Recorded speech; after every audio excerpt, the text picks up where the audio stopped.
मैं ये चाहता हूँ कि हमारे पंचायत में विकास के नाम पर जो लेपापोती हो रही है उसको उजागर किया जाए और सरकार का जो मकसद है उस मकसद के तहत जन जन तक विकास पहुंचाने की जो प्रक्रिया है उसको पूरा करने की मैं कोशिश करूंगा।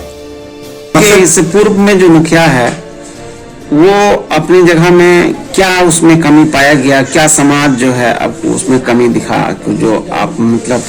वैसे मैं किसी की शिकायत नहीं करना चाहता हूं, लेकिन मेरी नज़र में जो पंचायत को राशि आवंटन होती है, जो पंचायत के लिए पैसे का इंतजाम सरकार ने कर रखा है, उसका बेहतर तरीके पर कहीं पर खर्च नहीं किया जाता है, तरक्की नहीं की जाती है, जिससे मुझे परेशानी हो रही है। और मैं चाहता हूं कि समाज के लोग उस परेशानी को ख़त्म करके एक नई जिंदगी का आगाज़ करें।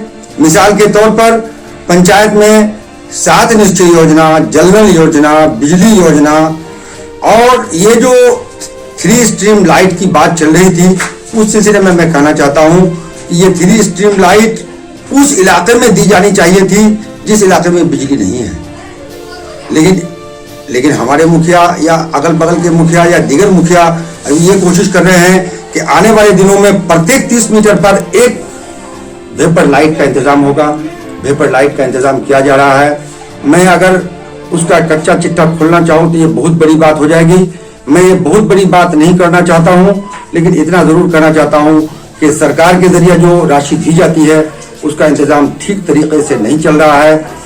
और ये जो मनरेगा पूरे हिंदुस्तान में चल रहा है, ये मनरेगा की राशि का खर्च हमारे पंचायत में मुखिया जी ने नहीं कर सका। उसके लिए उनको जो जीएसटी देना पड़ रहा है उस डर से, कच्चा काम के डर से, उस लालच में कच्चा काम नहीं किया, पक्के का काम तो कतई नहीं किया। और ये चाहते तो खातिर खा रुपया उसमें खर्च करके पूरे पंचायत को लाभान्वित कर सकते थे। पंचायत में आज जानवरों के रखने के लिए जो मकान बन रहा है, बकरी का घर अलग, गाय का घर अलग, अगर ये देना चाहते हैं हमारे मुखिया जी तो मनरेगा से पूरे पंचायत में 5000 लोगों को दिया जा सकता था।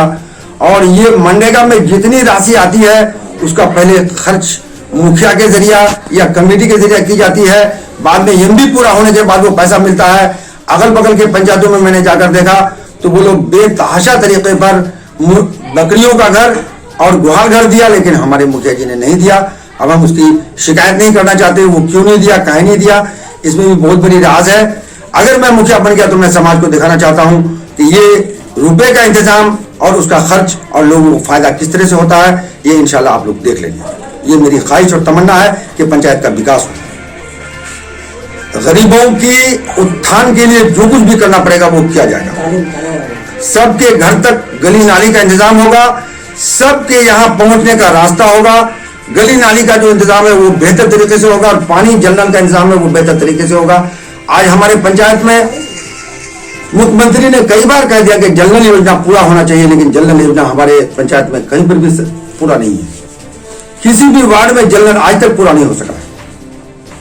और मैं चाहता हूं कि ये जल नल योजना मुखिया बनने के बाद सारे घर में, सब घर में दिया जाना चाहिए और ये पूरा करने की जिम्मेदारी मुखिया को लेनी चाहिए। और हम इंशाल्लाह अगर बन गए तो हम ये पूरा करेंगे और इसको जहां तक हो सकेगा हम मुमकिन तौर पर इसको पूरा करेंगे। लग रहा है आपको, क्या उम्मीद लग रहा है, कैसा रुझान देख रहे हैं? देखिए, विकास के पीछे में शांति बहुत जरूरी चीज है। शांति का मतलब है कि समाज में एक जगह रहने वाले लोगों के बीच में कभी तजाद हो सकता है, झगड़े हो सकते हैं, विवाद हो सकता है। उस विवाद को खत्म करने की जिम्मेदारी जब तक मुखिया, सरपंच, वार्ड मेंबर और समिति नहीं लेते हैं तब तक समाज में खातिर का विकास नहीं होगा, क्योंकि जहाँ शांति नहीं वहाँ विकास नहीं। विकास के नीचे में उसकी जो जरूरियात है उसको पूरा करने की जरूरत है। शांति चाहिए, यानी समाज में पंचायती करके समाज के अंदर का जो निफाक है उसको खत्म किया जाए, जो झगड़ा तकरार है उसको मिटाया जाए, शांति पैदा हो और विकास हो। शांति के बगैर विकास नहीं हो सकता। शुभ नाम आपका? मोहम्मद जुनैद अख्तर।